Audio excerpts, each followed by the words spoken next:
If you're missing this, then you're missing one key thing that can help your books connect to readers who are absolutely going to love them. And that is theme and message. And the thing is, these two concepts are so often discarded by writers as something that their English teachers used to harp on in middle school or high school. Okay, so I was one of those middle and high school English teachers. But here's the thing. The reason why theme and message are so important is that they're actually tapping into some deep, powerful underlying reasons as to why readers love a book and dislike or loathe another book. So why would you just want to leave that to chance when you can actively engage with the theme and message of your current book and make them awesome and attractive to the right readers who you want to actually enjoy your story? Sound good? So let's dive into why theme and message matter for your story. And make sure you hang around to the end of this episode because I'll be sharing my best tips and tricks for how to find the theme and message in your story if it's hiding in there, and how to best communicate your theme and message to readers. Because, of course, you're not going to walk around saying, the message of my book is... And then 3 of my tips on how to best communicate your theme and message to readers in a way that they're actually going to care about. And of course, that means that you connect with the right readers for your book. This is Janeen Ippolito, Author Culture. Let's talk.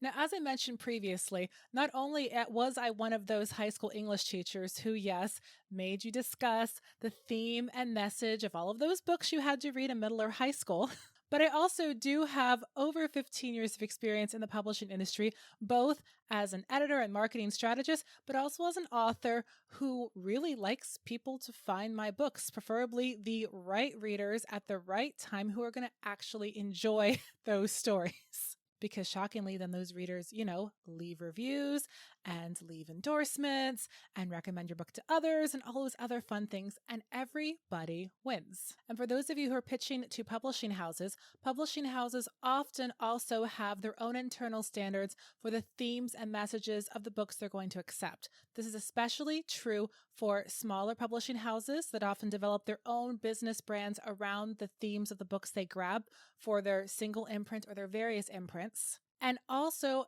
themes can be so vital to different genres, and messages can be such a key selling point to various genres that even at bigger publishing houses, they're still looking at this stuff. And so if you can figure out the theme and message of your book and be on point with it, it's going to help you so much when you're talking about marketing and sales and pitching your book to prospective agents or publishing houses if that's your game.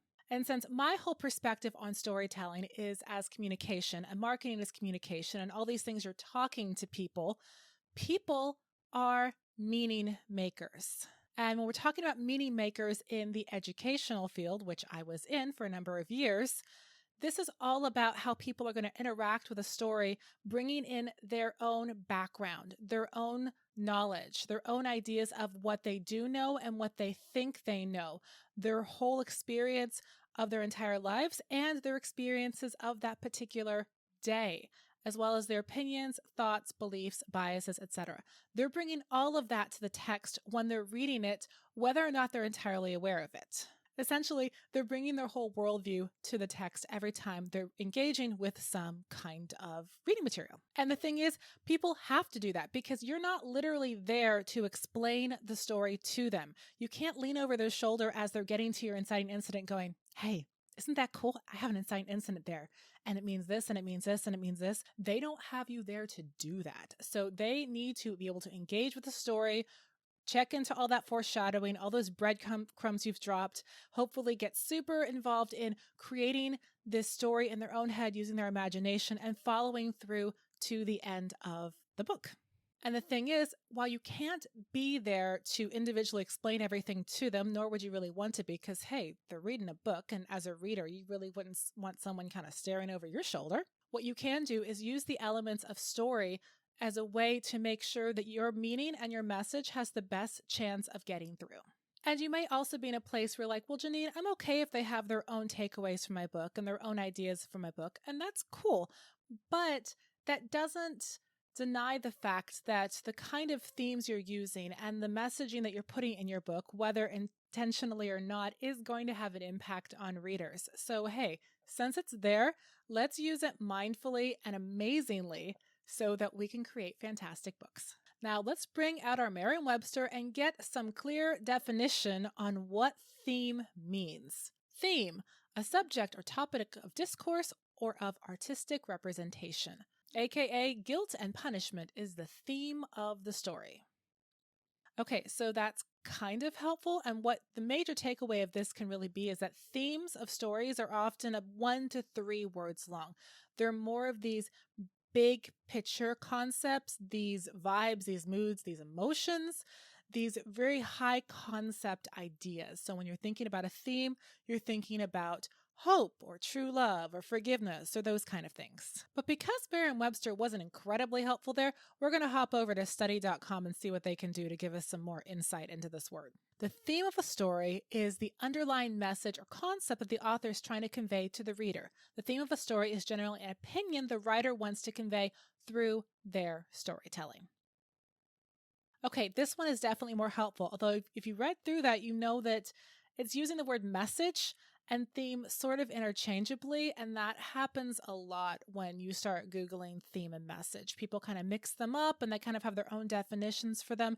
That's just how it goes. These are two rather abstract concepts. They're powerful, they're potent, and they have an impact, but they're also a little bit wibbly wobbly in terms of nailing them down. An important thing to remember when you're thinking about the concept of theme is that it's often repeated over and over in different variations. And so the story is always going to be coming back to it. So in musical terms, when you think about like the Star Wars theme, if you watch the movie Star Wars, that music or whatever theme is connected to a certain character will be played repeatedly during the movie at different times. So when a certain character comes on, you might hear their theme. Or when there's a dramatic moment, you might hear a very bombastic version of a theme, but then during quieter moments, you might hear a quieter bit and piece of that theme. And I'm not going to go too much into that because then it talks about musical use of themes. That's a little bit out of my depth, but there is some correlation in terms of the idea that it's going to be repeated in very small and big ways. And when you're working on a story, if you're tossing in lots of different themes and messages all the time, it's going to confuse the reader a little bit. And naturally, if you're following some kind of a trope or some kind of established storytelling mode or narrative formula, you're going to see that the same concept is sort of repeated in different ways throughout the story, and that the story comes back to that particular growth theme over and over again. And we're going to discuss that a little more when we talk about how to find your theme and what they're wrapped around in. But that word growth does in fact mean your theme is often tied to the character arc and how the protagonist is growing in your story. Now, when we're talking about message is basically the specific way that your theme is conveyed in your story. That's essentially what it is. When I do marketable manuscript critiques for my clients and I share the theme and the message that I'm pulling out of the manuscript that I see that they're emphasizing, the theme is going to be 1 to 3 words and the message is going to be more specific, like this character must learn to forgive so-and-so relative from this tragic incident in the past in order to move forward, or something like that. So you're taking the idea of forgiveness and you're making it very, very granular.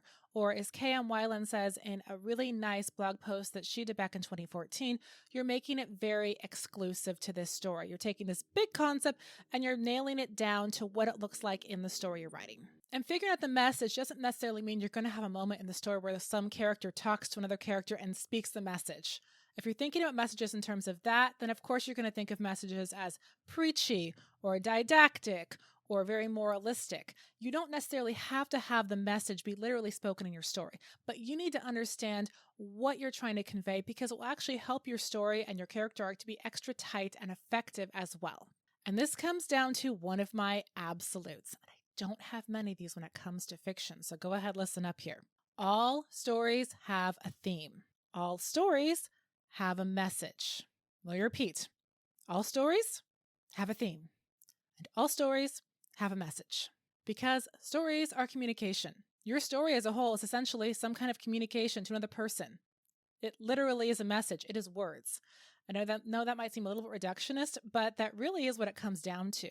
And so how you're crafting it and everything really is a way that you are talking to someone else. Now, I do hear people who say, well, Janeen, why can't my story just be a story? Why does it have to have a message? And again, I think when they have that idea of messages as boring or drudgery and moralistic, they're really mistaking the idea of their story as communication with a very specific form of communication that is very sort of preachy, didactic, very intentionally, overtly message driven, trying to hammer home a certain point or platitude or allegory. Your story having a message or theme does not mean your book is an allegory. Those things are two different areas.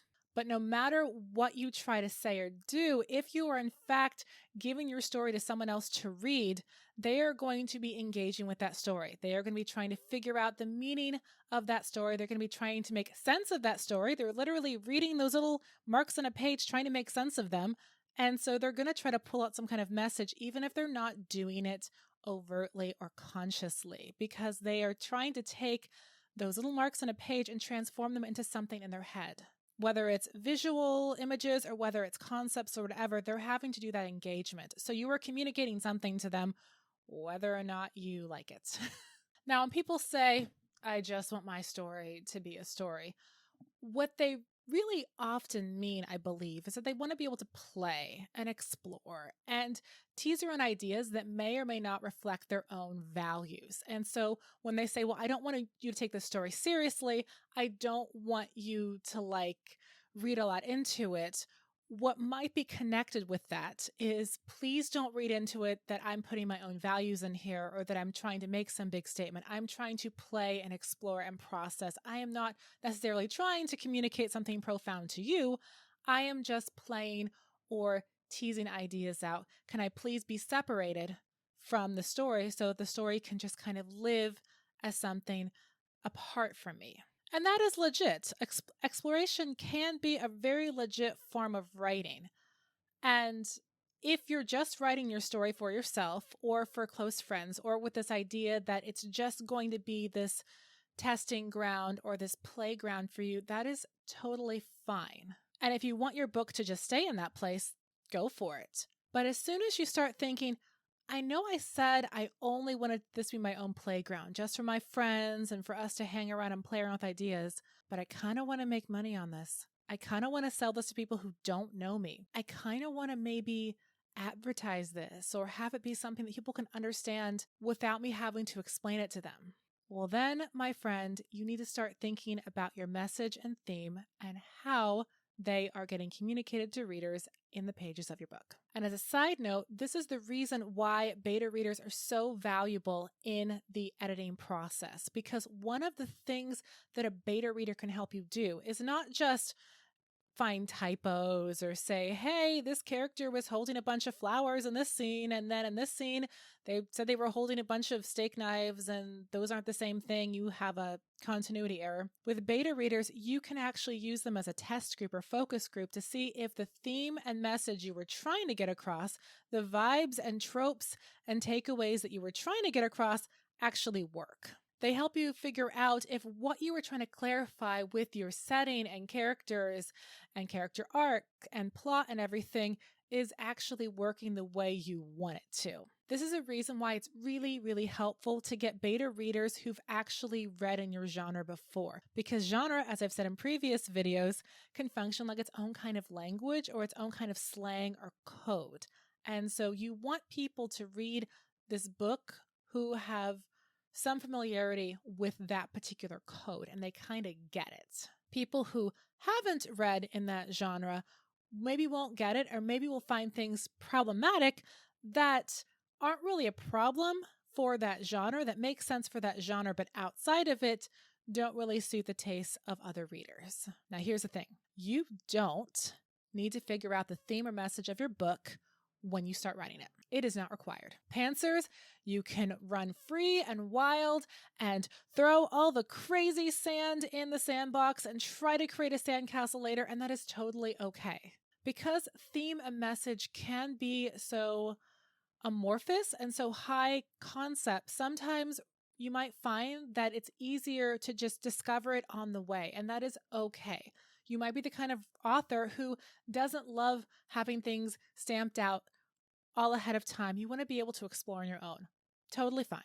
But you definitely do want to start figuring out your theme and your message when it comes to editing your book, especially if you want to market your book effectively to the right readers who will understand what you're trying to get and will resonate with it. Or, as the case may be shocked and outraged, because sometimes you can actually target readers to challenge them rather than to affirm them. But we're going to discuss that more later on in this episode, so make sure you hang around for that. Now, the thing is, some people actually go to the opposite of extreme, and instead of using their first draft to discover their theme or message, they'll actually figure it out ahead of time. This is especially true if you're writing very aggressively to market, where you're going to be using very formulaic plots, or might be choosing your theme or message from a list, informed by a list of tropes, informed by reader expectations, and going in there saying, I am going to hit this theme. This can help you to finish a book more quickly.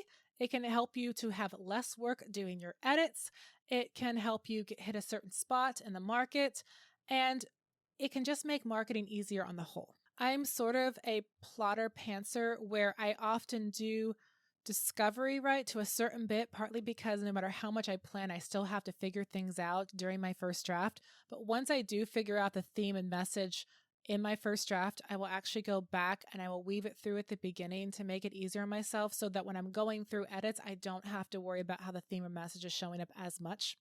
And that's just because I kind of love to throw the kitchen sink in a lot of my books. And so if I don't have that kind of specific guidance, and if I'm not nailing things down in my first draft, then I might throw in 3, 4, 5 themes into my book, because I'll kind of forget that I had themes in there already. And then I'll get to my edits and go, why? Why did I do this to myself? So that is a taste of my process, and why, even though I will discovery write a bit, I will also go back to the beginning during my first draft once I've really nailed down my theme and message, and I will tweak everything and then finish out the book. And in terms of specific ways of how these pre-made or previously established themes and messages are used, think about Christmas movies. They often have themes of, let's say it together, love, forgiveness, Christmas magic, which is usually the very fluffy kind, coming together, community, small town charm, and wholesomeness. And the message is often something like, the meaning of Christmas is love, doing good to others is good, fluffy, innocent Christmas magic is real, and you should believe in something slightly beyond the ordinary, especially if it sparkles and looks like a winsome old person. I mean, you get it. But in the case of those Christmas movies, they are absolutely figuring out their theme and message right from the get-go, usually from a list of tropes and predetermined themes and messages, because that's what people are expecting. And they are interested in affirming those expectations of those particular viewers, because it is an easier way to hit the market, to get the views, which increases profit shares and all of those fun things. Now, whether or not you figured out your theme ahead of time, you definitely need to figure out your theme during edits. And if you're still kind of struggling through that, here are some ways to figure out your message and your theme. If you find yourself stuck in your editing phase trying to discern a message or a theme, or you have a couple of options, one of the things you can do is actually become familiar with the typical messages or themes of books in your genre. If that naturally aligns with your own goals for the book, then go for it. Don't make life harder than it has to be by trying to do something super original if something that is already a standard theme or message also works with where you want to take the book. Don't make it harder on yourself when a pattern will work. Now, sometimes patterns don't work as easily, so another way that you can find your theme or message is look at the normative characters and the kind of things that they affirm as good versus evil or bad or wrong, or even just unhelpful. Normative characters are those characters who serve in some way to guide, lead, or help the protagonist on their journey. They often show up as mentor characters, best friend characters, although best friends can also serve as foils. So it depends on the kind of best friend you're talking about. But even then, sometimes even in the best friend choosing something unhelpful, that can show what the story thinks of as helpful and normative and good. These normative characters can also be an openly religious or moral character. They might be a parent, they might be someone in authority. Conversely, sometimes you have the adorable kid just showing up and being a mentor figure, or in science fiction or fantasy, sometimes it's a talking animal, or the alien, or the artificial intelligence. This can also be a thing, a system of belief, or a religious belief of some kind, or even just a code of honor of some kind. But whatever this thing is, this normative character or system or thing is something that your character trusts to give them ideas of what is right or wrong and to guide them in those ideas and concepts. And so when you're looking at that normative character, when you're looking at that normative system, that can be a good way to figure out what your theme or message is, because you're going to see how your protagonist is interacting with that character, with that system of belief or that code of ethics or whatever it is. And that is going to help you figure out what they are learning or growing in, which ties us into a third way of finding your theme and message, which is looking at the protagonist's arc. What is the main character learning, and or how are they growing? Ideally, your character is growing towards something good. That is, in a sense, a moral choice, which means aka some kind of theme or message. And again, what it specifically looks like, what they're specifically learning, what they have to specifically overcome, which is going to end up in your message, that is based on your book. But that arc really ties into your theme and message. So look for that and look for the ways you can refine that to tie into your message in the story. Because when we're talking about revealing a certain kind of message without being preachy, you're going to look for the arc. So if it's a growth arc, what is your character growing towards? What is something good that they need to embrace and something bad or negative that they need to let go of? If your character has a flat arc, what is some good, strongly held belief that they need to cling to when everything is battering against them and when they're having this moment of truth during the midpoint? What is that going to look like? Conversely, if the character has a tragic arc, you're going to say, okay, where did they start out that was a good place? And what is tempting them to end up on a negative path? What does that look like? And what are you saying in the story about what is negative and what is positive, or what is good or what is bad, what is healthy, what is unhealthy? What should they have done and what did they do instead? Now, of course, there are even more ways to figure out how to uncover your theme and message in your story. This is by no means exhaustive. I do a lot more work when I'm doing my one-on-one with clients and in my courses, but hopefully this will get you started. And if you're looking for more ideas for this, you can always Google Foo. Now, let's talk about how to communicate your theme and message to readers in a way they're going to enjoy. You don't really want to create a social media post talking all about your insightful, tragic character arcs in your story. Like, you're not going to phrase it that way, even if you're talking about it that way. You might say, my character, I have a train wreck character, or that kind of thing, but you're not going to break it down in technical writing terms. So here are 3 ideas for how you can use that awesome knowledge of your theme and message and communicate it in a way that's going to attract the right readers. First off, you need to think about what subculture your reader is coming from. Often in marketing, people will use the term, what market are you aiming for, instead of subculture, but it's pretty much the same thing, because when you're talking about communicating to your reader through your story, you're going to want to think about who particularly are you hoping will come to the story. And if we go back to the idea of meaning, what kind of baggage are they bringing to it? What kind of life experience are they bringing to it? Where are you hoping to meet them on their journey, and what do they look like?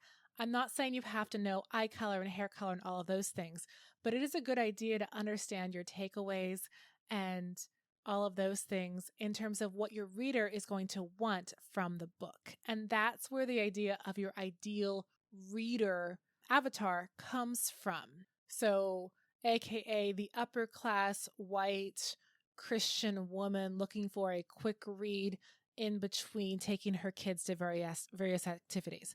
That's going to be a different kind of market, and you're going to weave your messaging it in there differently, you're going to speak about it differently to them. And that might be an individual who wants to hear more overt messaging, depending on how you're aiming it. Versus one of my ideal reader avatars, or one of the ideal traits, is my readers are often geeks. I write in science fiction and fantasy. And so since I'm aware that my readers are going to be geeks who probably are aware of different kinds of fandoms in some way or another, I liberally toss in Easter eggs all throughout my books that are just fun, teasing things, or during a pivotal moment in one of my urban fantasy books, I have a reference to Star Wars, and it's a pivotal moment in the character's arc and what she's dealing with. But I choose to reference Star Wars out of all things because I know my core readership is absolutely going to get it. And when I took that book through beta reading testing, they went, I got it. One of my beta readers literally highlighted that and went, LOL, I felt that. And so when you're aware of who you're communicating to, it can really help you to figure out how they're going to expect the message and theme to come across. Secondly, when you're talking about your theme and message, are you trying to affirm or challenge that ideal reader's perceptions? If you're on more of the cozy end of things, if you're trying to go for cozy, easy takeaways, then your book is going to try to affirm what people already know or believe to be true. Because at the end of a long day, when people reach for a cozy book, they're looking for a brain massage, and they're looking for something where they're not having to engage with something difficult or something that may require them to have to parse through it and go, oh, I don't agree with that, but that's interesting. They may not want that. And so if you're going for that kind of book, that kind of angle, that kind of readership, then you're going to communicate your message in a very easy way that is going to be very cozy. Conversely, if you're writing more of a hard edge, experimental kind of book, or if you're writing a book that is just meant to challenge more, and you know that your readers are looking for that, you label it as a dashing, fast-paced, intense book, a book with fresh ideas, a book with conflict or intrigue, then in that case, you may be using an ensemble cast and different characters who have different beliefs or different ideas to convey your message or discuss how it's going to be conveyed. Because readers are there for that. They want that engagement, they want that thoughtfulness, and they want that level of openness and sharpness. Now, generally, when people are trying to make easy sales of books, they will often tailor their message and their theme to what their reader wants. They're often going to try to affirm what the reader enjoys, what they believe to be true, and just take them on that journey that continues to affirm it, because that is one of the easiest ways to sell a book. People often read fiction for escapism in various ways. Books that challenge and provoke and things like that, you often find those more commonly in nonfiction. Now, truth be told, when we're talking about what kind of fiction books end up with awards, sometimes the super edgy, challenging books with all the experimental ideas get the awards because the judges are like, I'm so tired of all the same thing. I want something different. I will vote for this. Yay! But when we're talking about what people actually buy regularly, people often buy things that are either connected to their worldview or in some way tangentially part of their worldview. And if they want to be challenged, then they will mindfully go outside of that and choose a book from a very different worldview. So the idea of taking something familiar and then upending the messaging just for the fun of it, it's a little bit like saying, I'm going to take an ice cream sundae, except I'm going to put asparagus in it, and I'm going to sell it to people who think that I am selling them an ice cream sundae, and that will show them it's different. Shockingly, people may not actually go for this in the way you think they might. Bait and switches don't always go over that well on the receiving end, but ultimately, the choice is up to you. Another way to communicate the ideas of your theme and message in a way that readers are going to connect with and in their particular reader language is to see about what tropes are associated with that theme and message. Tropes can provide an easy common language, which is why you see them everywhere. And I know some of you out there are like, Janeen, I am so tired of tropes. What about when I have a book that doesn't look pretty on a trope graphic or doesn't work with that kind of marketing? I get you. And especially when we're talking books aimed at male audiences, your trope graphics aren't really the thing. You're going to convey a lot of your tropes and expectations in your description and in your book cover, maybe in some endorsements, things like that. Cutesy trope graphics are mostly something that come along when you're talking about female audiences of specific genres. But that being said, you can still use your information about tropes or about expected plot twists or about expected dynamics in your description and in your even the idea and the feel of your book cover and the way that you pose things on your book cover, which book covers their own kind of visual language, which we will talk about in a future episode. But when we're talking about these tropes, you can think about friendship or romantic pairings, choice of career of the protagonist, type of magic or superpower used, and emotional wounds. All of those things can lead into stuff that readers are going to be interested in. So the downtrodden misfit hero or heroine, which is one of the things I write a lot of, or the plucky young farm boy going off to seek his adventure, or the epic quest to stop evil and overcome it with good.